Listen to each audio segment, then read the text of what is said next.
בקיצור, יצאנו לבליינד דייט, התאהבנו מיד. שכרנו דירה ליד הבימה. עברה שנה, היא חיכתה, אני יוצאת איתה בה. מצדה.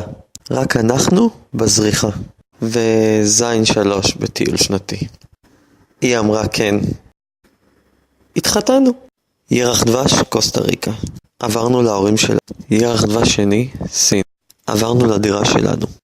נוגה נולדה. צחקנו, התחפשנו, חגגנו, ליטפנו חיות. עידו נולד. חגגנו, צחקנו, השתוללנו, חיפשנו מה לעשות בשבת.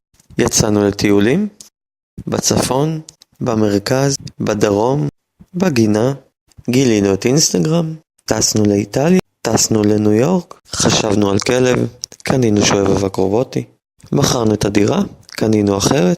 בקיצור, 8 שנות נישואים. לנצח. מזל טוב לנו. תגידי, מתאים לך שנץ?